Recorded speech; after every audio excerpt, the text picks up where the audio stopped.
The weather, the sunshine. Within 25 minutes, I can either be in a forest, on a beach, or a winery. You'll get a lot of bang for your buck here. The barrier to entry to open a business is super low. We moved to Portugal to open a restaurant. To offer our child a better life. To build my happiest life. Everyone you just heard from moved to Portugal during the pandemic. They're part of a wave of expats and digital nomads, many of whom are millennials, settling here in search of a better life. The number of foreign citizens living in Portugal is at an all-time high, making up about 7% of the population in 2021. The number of Americans moving to Portugal more than doubled in 2021. As the pandemic and remote work transform the way we live and work, people are moving and changing careers based on what fulfills them most. I have a whole company now. I transitioned from working in academia to full-time freelance writing. Previously, it seemed like Portugal was the destination to retire, and now it seems like it's a cool destination to just start over. I've talked to dozens of people who moved to Portugal in the last few years. They talk about Portugal with a sense of renewal and hope, like they can finally live the life they always envisioned, one that was unattainable for them where they came from. So what is it about this country that holds so much promise for so many people?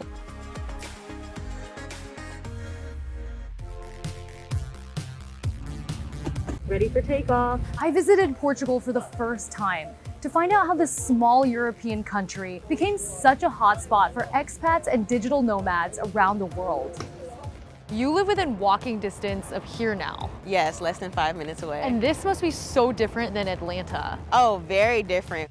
This is Shar Winter, who used to be a consultant earning about $180,000 a year. But she worked such long hours, she barely had time to enjoy the money.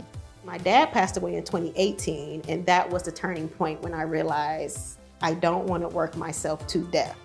Winter then quit her job to travel the world. In 2021, she moved to Lisbon, Portugal. I had visited about 40 countries, but Lisbon felt like home. Like Winter, more Americans are finding their way to Portugal. There were about 7,000 Americans living in the country at the end of 2021, more than double 3 years earlier.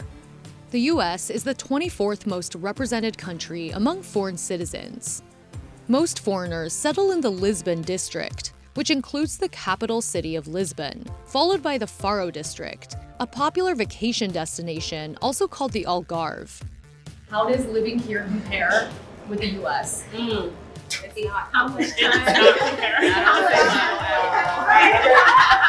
feel like we grow up in America thinking that America is the greatest country in the world. Absolutely. And I still have that mindset in a way. So is it hard to make that transition?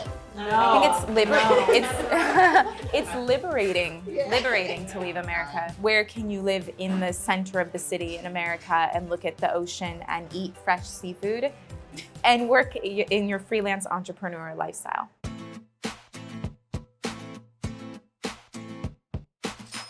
What draws many foreigners to Portugal is its low cost of living and high quality of life. If a basket of goods and services cost $1 in the US, it would cost 57 cents in Portugal. A lot of the costs of the services that you buy are labor costs. Portugal's poorer, wages are lower, therefore the costs of most things that require a lot of labor are cheaper. Alexandra Ryan-Yavaşca and her husband Utku initially wanted to move back to her childhood hometown of San Diego, California. But she can't afford to live there, like her parents could on middle-class salaries, because of soaring housing costs. We needed to think about where could we live where we wouldn't always feel paycheck to paycheck. My monthly budget is around 2.5K now. Before in the States, it probably would have been closer to 4 or even 5. I pay $1,100 per month for my place. I live city center. Foreign residents also have access to the country's free national health care. That's one of the biggest reasons why I said I was moving abroad, because I refuse to be like one medical slip-up away from all my money going down the drain.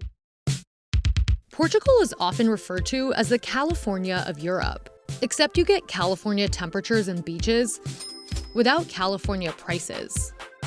Now there's natural beauty, but also culture. Expats tell me they haven't had trouble assimilating. Much of the Portuguese population speaks English and are generally welcoming to foreigners. Portugal is also safe. The country ranks as the 4th most peaceful nation in the world on the Global Peace Index, which assesses things like crime rate, political stability, and involvement in domestic and international conflict. Racial violence in the US motivated Winter and her friends to move to Portugal. Black Americans will normally find that they're treated well here and won't have the same type of lethal racism that you see in the US, even though racism and like microaggressions exist. I really came here for a lot of healing from all of the things that make the US. And for me as a Black woman doesn't really give me the space to thrive and to be my full authentic self. I also spoke to many expats recovering from burnout who told me they're finally able to find personal fulfillment beyond work. I moved from New York City and it's so much slower and so much calmer without being boring. In the US, we have such a goal-oriented culture, and it's so easy to be a workaholic, especially in big cities. The relationship with time that people do have here, that they've got time for everything. They can like open their business like 1 hour later. You come to some place for your appointment and then like no one's there. The things that I thought had to get done today, had to get done this week or else I would self-combust, are not that important. Despite the laid-back culture, a lot of people aren't moving to Portugal to slack off. It's somewhere many expats feel capable of taking a risk and starting a new venture. Our small kitchen startup business. It's about Anatolian, vegetarian, and vegan food. I wouldn't have started this business in America. There's food regulations, business licenses, high fees to get things started. Starting business is quite easy in Portugal. You can open a business in 1 hour with relatively limited amount of paperwork. Even the slogan was that, businesses in 1 hour. Portugal is becoming increasingly known for its startup scene, mostly concentrated in Lisbon. Funding to tech startups headquartered in the country grew to over 180 million euros in 2021. According to one report, a third of founders who established startups in Portugal between 2015 and 2020 were not Portuguese. As more people come to start anew and build their dreams, Portugal as a country is also undergoing a dramatic transformation. I saw lots of cranes and construction in Lisbon, bringing to life the infrastructure necessary to serve the city's new inhabitants and visitors. In some ways, the city is getting a whole new lease on life.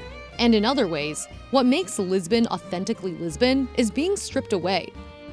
Tech sales executive Luisa Pilo has lived in Lisbon on and off for more than 30 years. She's seen the city transform dramatically in that time. There are buildings that have been converted, of course, into amazing projects. You have an example in an area of Lisbon that has been abandoned for a long time, a big military complex. Lisbon is investing in transforming that abandoned land into one of the world's largest startup campuses.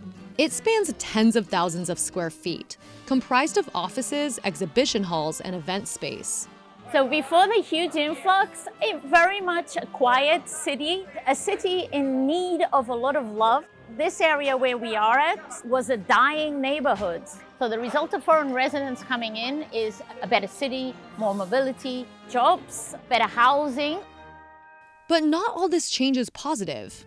Many locals and small businesses have been priced out of the city's center due to rising rents. After all, living in Portugal isn't cheap for those earning local wages. The monthly minimum wage is about $800, while the average annual wage in 2020 was about $28,000. A lot of Portuguese, especially before the pandemic where tourism was booming, people were fed up. As many build new ventures, it's meant others have had to close. An example behind us, we used to have an old jewelry shop from the 1920s. They're unable to keep up with the rent. So at the bottom here, it had a traditional coffee shop. There was a time that we lived outside of Lisbon and you would come to Lisbon, especially to go to Suiza to have tea and coffee. So oh no, so yes. It's a big loss to the local community? Definitely. Do you think foreigners coming in has a negative impact on the local population? Generally speaking, I think it has a positive. Same way that the United States has benefited so much from so much immigration over the years. People that come with high skills, that come with desire to create businesses, that come with, again, buying locally produced goods. Attracting foreigners was all part of the plan to help lift Portugal out of recession in the 2010s. As recently as 2015, people were not moving to Portugal for a better quality of life and more opportunity. In fact, they were leaving the country. The lack of job opportunities, as well as quite large increases in taxes to pay for those past debts, led to many young professionals especially to leave the country looking for jobs. Unemployment peaked at about 18% in 2013, while GDP shrank 3 years in a row. To help stimulate the economy, Portugal welcomed immigration. Portugal invited people to move here in a couple different ways: the tax benefits and how easy it is to get a visa to live here.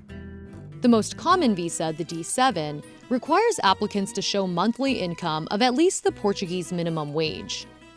Portugal is also incentivizing immigration by giving foreigners a tax break.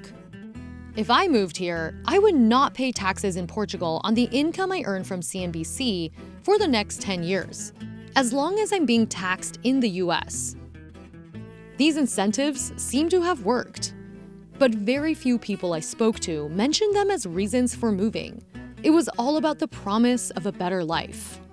You always hear about people moving to the US for a better life, to chase the American dream. But now, it seems like more Americans are chasing that dream elsewhere, like in Portugal.